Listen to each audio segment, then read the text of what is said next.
मैं थार मरुस्थल मारवाड़ का प्रवेश द्वार चूरू बोल रहा हूं। दूर दूर रेत के टीलों धोरारी धरती को अपने अंदर समेटे हुए मैं चूरू अपनी हवेलियों के लिए, यहाँ के ताल छापर वन्य अभ्यारण्य के अनगिनत काले हिरणों के लिए पूरे विश्व भर में प्रसिद्ध हूं। मेरे यहां स्थित सालासर बालाजी का एकमात्र मंदिर, जिसमें हनुमान जी की मूर्ति भी दाढ़ी मूंछ वाली मूर्ति स्थापित है। इनके अलावा ऐतिहासिक मेलों के लिए विश्व प्रसिद्ध हूं। मेरे अंदर स्थित रतनगढ़ किले का इतिहास जानकर आप हैरान रह जाओगे। मेरा चूरू किला राजस्थान का एकमात्र ऐसा किला है जो चांदी के गोले दागने के लिए प्रसिद्ध है। मुझ में मरुभूमि और कम जल होने के कारण मैं राजस्थान का सबसे गर्म जिला भी हूं। मेरी इस आत्मकथा में मैं चूरू आपको आज मेरा पूरा इतिहास, मेरे यहाँ की रंगीन कलाकृतियां और ऊपर बताई गई सभी बातों का विस्तार से वर्णन करूंगा। सबसे पहले मैं आपको मेरे नामकरण, क्षेत्रीय विस्तार, जनसंख्या तथा साक्षरता के बारे में बताना चाहूंगा। मेरे यहाँ की बोली शेखावटी बोली है। मैं अगर मेरे क्षेत्रफल और जनसंख्या की बात करूं तो मैं कुल 13,858 वर्ग किलोमीटर की परिधि में फैला हुआ हूं। मुझमें 2011 की जनगणना के अनुसार मेरे क्षेत्र में कुल जनसंख्या 20,39,547 थी, जो कि राजस्थान की कुल जनसंख्या का 2.98% है। मेरे जिले में एक भी नदी नहीं है और सबसे कम वनों वाला जिला भी मैं ही हूं। राजस्थान में वर्षा का जल या पालर पानी के संग्रहण हेतु अनूठी कार्य योजना को क्रियान्वित करने वाला एकमात्र जिला मैं ही हूं। आपको बता दूं, सर्वाधिक चंदन की मूर्तियां बनाने का काम भी मेरे क्षेत्र में ही अधिक होता है। मेरे जिले का कुल जनसंख्या घनत्व 147 व्यक्ति प्रति वर्ग किलोमीटर है। 2011 की जनगणना के अनुसार मेरे क्षेत्र का लिंगानुपात 940 महिलाएं प्रति 1000 पुरुषों पर निवास करती हैं। मैं अगर मेरे शहर की साक्षरता की बात करूं तो जनगणना 2011 के अनुसार मेरे क्षेत्र की कुल साक्षरता दर 66.75% है। आपको बता दूं, मेरे चूरू जिले में कुल 8 विधानसभा क्षेत्र या सीटें और 6 तहसीलें भी हैं। कहा जाता है कि गोला बारूद खत्म होने पर चांदी के गोले दागे गए और महिलाओं ने भी मुझे बचाने के लिए अपने गहने तक दे दिए थे। आपको बता दूं, मेरे जिले में एक गांव ऐसा भी है जहां लोग पूरी तरह से नास्तिक हैं। मेरे इस गांव के लोग किसी भी देवी देवता को नहीं पूजते। जी हां, तारानगर का लांबा की ढाणी में कोई मंदिर नहीं है और न कोई मृतकों की अस्थि विसर्जन करता है। इस गांव की आबादी 800 लोगों के आसपास है। शिक्षा का स्तर यहां पर इतना ऊंचा है कि लगभग हर घर में सरकारी कर्मचारी बना बैठा है। आपको मेरे इस गांव के बारे में क्या विचार है, मैं कमेंट सेक्शन में जरूर बताएं। मैं चूरू अगर मेरी स्थापना और इतिहास की बात करूं तो मेरे इस ऐतिहासिक शहर का इतिहास 1620 ईस्वी पूर्व का है। मेरी स्थापना 1620 ईस्वी में चोहड़ा नामक जाट ने की थी।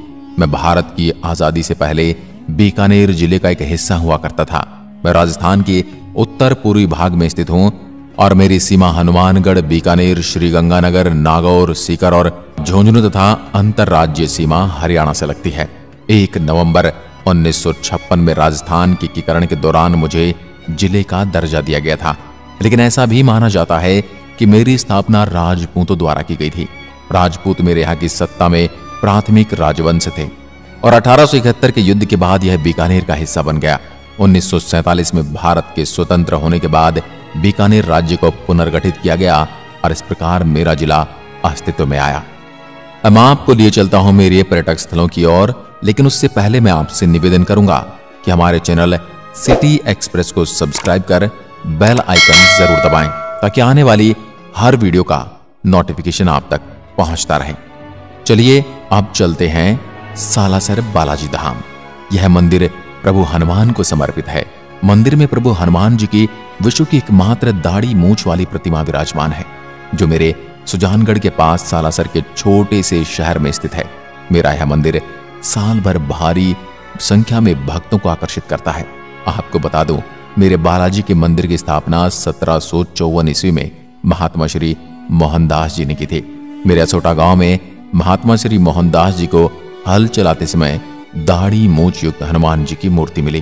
फिर उन्होंने मेरे सुजानगढ़ तहसील के सालासर गांव में सालासर बालाजी का मंदिर बनवा दिया, जिसे आज बेहद पवित्र स्थल माना जाता है। और इस मंदिर के बारे में ऐसा कहा जाता है, यहाँ पर भक्तों की हर मनोकामना पूर्ण होती है। यहाँ मंदिर में भगवान हनुमान की मूर्ति स्वयं भू मानी जाती है। अगर आप मेरे शहर में आते हैं और किसी धार्मिक स्थल की यात्रा करना चाहते हैं तो सबसे पहले आपको मेरे सालासर बालाजी के दर्शन करने के लिए अवश्य जाना चाहिए। मेरे बालाजी का मंदिर जयपुर बीकानेर मार्ग पर स्थित है।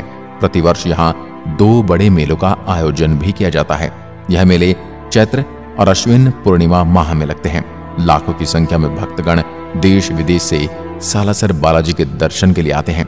यह मंदिर पूरे साल खुला रहता है। अब मैं आपको दर्शन कराता हूं मेरे वेंकटेश्वर तिरुपति बालाजी। बालाजी के इस मंदिर का निर्माण वेंकटेश्वर फाउंडेशन ट्रस्ट के सोहनलाल जानोदिया ने 1994 में मेरे सुजानगढ़ में भगवान वेंकटेश्वर तिरुपति बालाजी के मंदिर का निर्माण करवाया था। यह मंदिर डॉक्टर एम नागराज एवं डॉक्टर वेंकटाचार्य वास्तुविद की देखरेख में ग्रेनाइट, इटालियन मार्बल और मकराना मार्बल से लगभग 10,000 वर्ग फीट के क्षेत्र में बनाया गया है। यह मंदिर लगभग 75 फीट ऊंचा है। 51 करोड़ का गरुड़ स्तंभ मंदिर में आकर्षण का केंद्र है। सोने, तांबे व लकड़ी के इस्तेमाल से 1996 में स्तंभ का 3 महीने में निर्माण हुआ था। भगवान विष्णु के 10 अवतार के पूर्ण स्वरूप तिरुपति बालाजी मंदिर में दिखाए गए हैं। इस मंदिर में प्रतिदिन औसतन 2000 श्रद्धालु आते हैं। मंदिर की दीवारों में आपको अद्भुत नक्काशी के साथ साथ देवी देवताओं के दर्शन भी होते हैं। आप यहाँ आएंगे तो आपको कुछ क्षण के लिए दक्षिण भारत की याद आ जाएगी, क्योंकि मेरे यहाँ का यह मंदिर ठीक उसी शैली में बना हुआ है जैसे दक्षिण भारत में मंदिर बनते हैं। अब चलते हैं मेरे किले की ओर। चूरू का किला मेरे ठाकुर कुशाल सिंह ने सन 1694 में बनवाया था। इस किले के निर्माण का उद्देश्य नागरिकों की आत्मरक्षा करना था। हालांकि राजस्थान के सभी किले दुनिया भर में मशहूर हैं, लेकिन चूरू किले की एक अलग ही कहानी है। मेरा चूरू किला दुनिया का एकमात्र ऐसा किला है जहां आजादी की रक्षा के लिए गोला बारूद खत्म होने पर चांदी के गोले दागे गए थे। जी हां, बात है सन 1857 के स्वतंत्रता संग्राम के समय की, जब मेरे ठाकुर शिव सिंह अंग्रेजों के साथ युद्ध लड़ रहे थे। परिणाम स्वरूप ब्रिटिश अधिकारियों ने बीकानेर सेना को अपने साथ मिलाकर मेरे चूरू किले पर हमला कर दिया। मेरे किले को चारों तरफ से घेर लिया गया था और किले पर तोपें चला गई थी। ठाकुर शिव सिंह ने बीकानेरी और ब्रिटिश सेना के खिलाफ तोप चलाने का आदेश दे दिया। तोप चलाते चलाते एक समय ऐसा आया जब मेरे किले में गोला बारूद खत्म हो गया और छोटे गोले बारूद के अलावा कुछ भी नहीं बचा था। उस समय मेरे क्षेत्र के सभी अमीर व्यापारियों ने अपने चांदी के आभूषण राजा को दान कर दिए थे। फिर मेरे शहर के लोहारों ने चांदी के आभूषणों को पिघलाकर उसमें से तोप के लिए आग के गोले बनाए थे। फिर चांदी के गोलों को तोप से निकाल दिए जाने के बाद इस कार्यवाही से प्रतिद्वंदी सेना हैरान हो गई और मेरे नागरिकों की भावनाओं को देखकर विरोधी सेना पीछे हट गई। लोगों ने महान संरक्षण और राज्य के प्रति उनकी भावना को देखते हुए दुश्मनों ने भी इसे जीतने के लिए विचार छोड़ दिया और एक बार फिर मेरे किले को अपनी प्रतिष्ठा के साथ साथ स्वतंत्रता भी वापस मिल गई। मैं चूरू आज भी मेरे उन महान व्यक्तित्वों को याद करता हूं तो मेरा सीना गर्व से चौड़ा हो जाता है। कैसे मेरी रक्षा और स्वतंत्रता की रक्षार्थ उन्होंने गोले खत्म हो जाने पर हिम्मत नहीं हारी और सोने और चांदी के गोले बना दिए। अब चलते हैं मेरे रतनगढ़ किले की ओर। यह एक ऐतिहासिक किला है। काफी संख्या में पर्यटक यहाँ घूमने के लिए आते हैं। मेरे इस किले का निर्माण बीकानेर के राजा रतन सिंह ने 1820 में करवाया था। मेरे इस भव्य किले की राजस्थानी स्थापत्य शैली का अद्भुत नमूना है, जिनमें भित्ति चित्र एवं सुंदर छतरियों के अलंकरण हैं। नगर के निकट ही नाथ साधुओं का अखाड़ा है, जहां देवियों की मूर्तियां बनी हैं। इसी नगर में एक धर्म स्तूप भी बना है जो धार्मिक समानता का प्रतीक है। यह किला लगभग 500 वर्ष पुराना, और अगर आप कभी मेरे शहर की तरफ आए तो इस किले को निहारना चाहें तो आपको बता दूं, यह किला आगरा बीकानेर मार्ग पर स्थित है। मेरे रतनगढ़ कस्बे को तो छोटी काशी भी कहा जाता है। अब मैं आपको लिए चलता हूं मेरी प्रसिद्ध सुराणा हवेली। मेरी इस हवेली को राजस्थान का दूसरा हवा महल भी कहा जाता है। इस हवेली की खास बात यह है कि इसमें 1111 दरवाजे और खिड़कियां हैं, जिन्हें अगर एक आदमी प्रत्येक खिड़की दरवाजे को खोलकर बंद करे तो उसे पूरे दिन का समय लग जाता है। अब राजस्थान में 56 अकाल पड़ा था, तब वहां के मजदूरों को 2 वक्त के खाने के बदले इस हवेली का निर्माण किया गया था।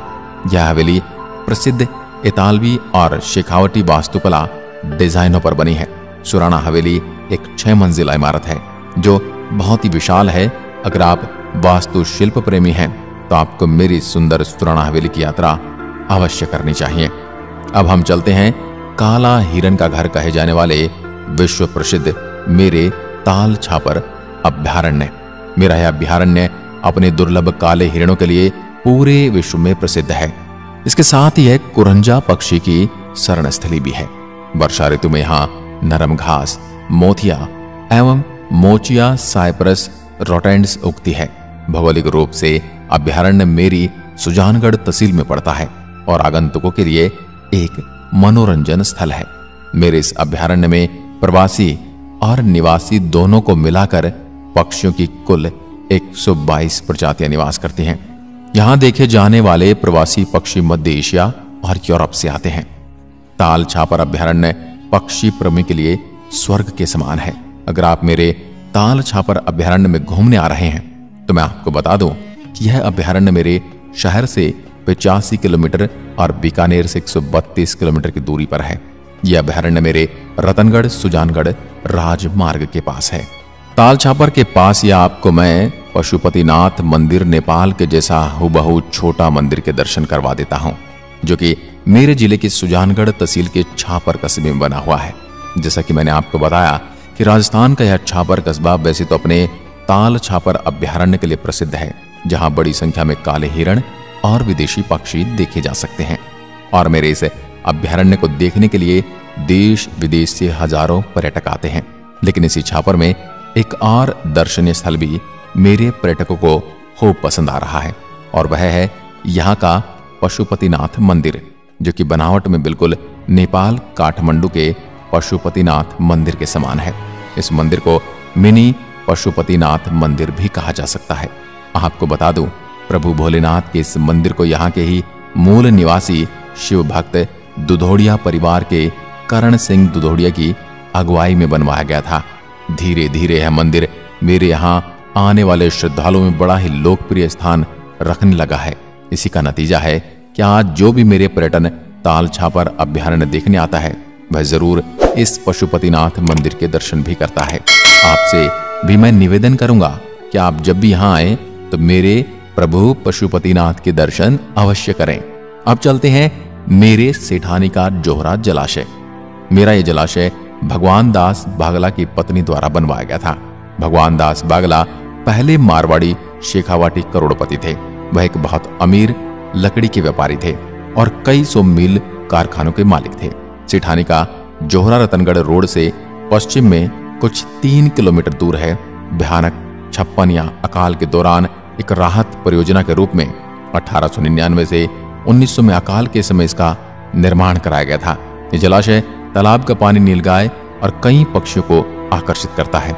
मेरे स्थानीय बुजुर्ग कहते हैं कि जोहरा में पानी आज तक नहीं सूखा है। मेरे यहाँ के लोक देवता गोगाजी का जन्म जिले के ददरेवा में चौहान वंश के शासक जेवर सिंह की पत्नी बाछल के गर्भ से गुरु गोरखनाथ के वरदान से भादो सुदी नवमी को हुआ था। चौहान वंश में राजा पृथ्वीराज चौहान के बाद गोगाजी वीर और ख्याति प्राप्त राजा थे। गोगाजी का राज्य सतलुज से हांसी हरियाणा तक था। लोक मान्यता है कि लोक कथाओं के अनुसार गोगाजी को सांपों के देवता के रूप में भी जाना जाता है। लोग उन्हें गोगाजी चौहान, गुग्गा जाहिर, वीर व जाहर पीर के नाम से भी पुकारते हैं। यह गुरु गोरखनाथ के प्रमुख शिष्यों में से एक थे।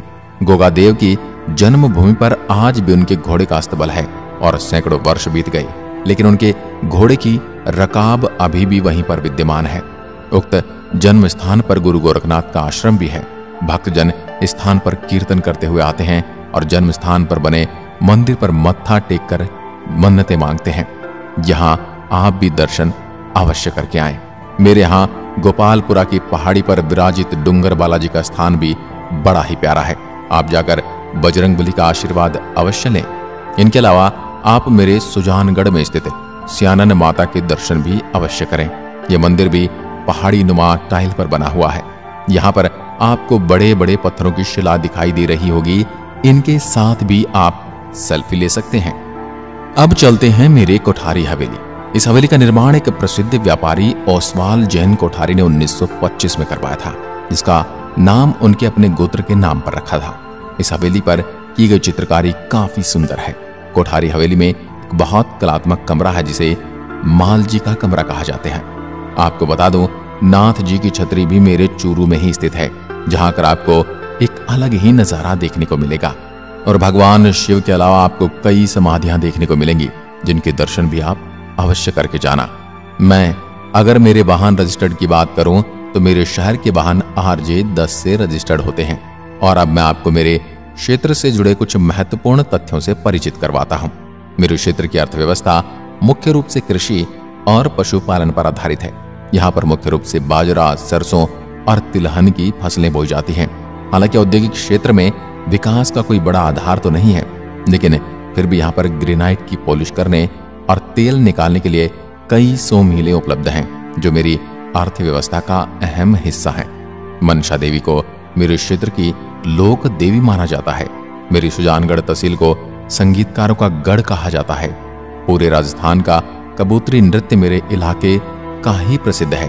ये नृत्य शेखावाटी क्षेत्र का सबसे प्रसिद्ध लोक नृत्य है तथा यह नृत्य केवल पुरुषों के द्वारा सामूहिक रूप से किया जाता है।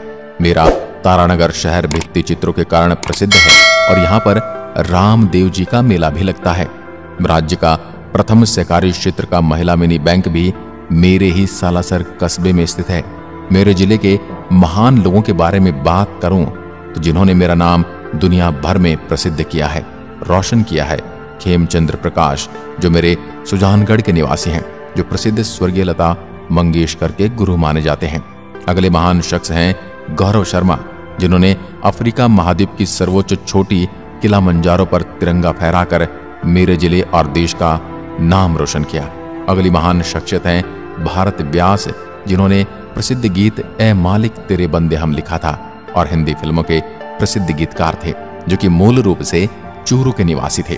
दोस्तों, इस शख्स को तो आप जानते ही होंगे, जिनका नाम है देवेंद्र झाझड़िया, जिनका जन्म 10 जून 1981 को मेरे ही जिले के एक जाट परिवार में हुआ। एक भारतीय पैरा ओलंपिक खिलाड़ी है। आपको बता दूं, ये पैरा ओलंपिक में 2 स्वर्ण पदक जीतने वाले पहले भारतीय पैरा ओलंपियन हैं। 2004 पैरा ओलंपिक एथेंस में उन्होंने पहला स्वर्ण पदक जीता था, रियो डी जनेरियो। दर्शकों, इनके नाम पर तो वीडियो को लाइक करना बनता ही है। सोनिका टांडी प्रदेश की एकमात्र हॉकी खिलाड़ी हैं, जो इस बार कॉमनवेल्थ गेम खेल रही हैं। डिस्कस थ्रो खिलाड़ी कृष्ण पूनिया वर्तमान में राजगढ़ सादुलपुर के विधायक एवं राजस्थान क्रीड़ा परिषद के अध्यक्ष हैं। कृष्ण पूनिया को एशियाई खेलों में कांस्य तथा राष्ट्रमंडल खेलों में स्वर्ण पदक प्राप्त है। कर्नल किशन सिंह राठौड़, जो भारत पाकिस्तान युद्ध 1947 में प्रदर्शित बहादुरी के लिए महावीर चक्र से सम्मानित हैं, वो भी मेरी ही धरती के पुत्र हैं। आपको बता दूं, अंतर्राष्ट्रीय स्तर पर खेल स्टेडियम में भी चूरू जिले में ही बना हुआ है, जहां पर ओलंपिक खेलों की तैयारियां करवाई जाती हैं। सर्दियों में सर्वाधिक ठंडा व गर्मियों में सर्वाधिक गर्म जिला मैं ही हूं, इसलिए मुझे राजस्थान का सबसे गर्म जिला भी कहा जाता है। अगर आप मेरे शहर की यात्रा की योजना बना रहे हैं तो मैं आपको बता दूं कि मेरा शहर घूमने के लिए सर्दियों का मौसम सबसे अच्छा है। अक्टूबर से मार्च के महीने के दौरान मेरे शहर की यात्रा करने के लिए आदर्श समय होता है। मानसून का सीजन भी मेरे शहर घूमने आने के लिए अच्छा समय है। गर्मियों का मौसम यहाँ की यात्रा के लिए बिल्कुल भी उचित नहीं है, क्योंकि मैं राजस्थान का सबसे गर्म क्षेत्र हूँ। आप मुझसे मिलने के लिए रेल, सड़क और वायु मार्ग से आ सकते हैं। मैं चूरू मेरे शहर आने के लिए आपको आमंत्रित करता हूँ। आपको मेरी बताई मेरी आत्मकथा में कौन से स्थान ने आपको सबसे ज्यादा आकर्षित किया और कौन सी बात आपने इस वीडियो के माध्यम से चूरू के बारे में सबसे नई जानी, कमेंट करके जरूर बताएं। एक बार फिर मिलते हैं एक और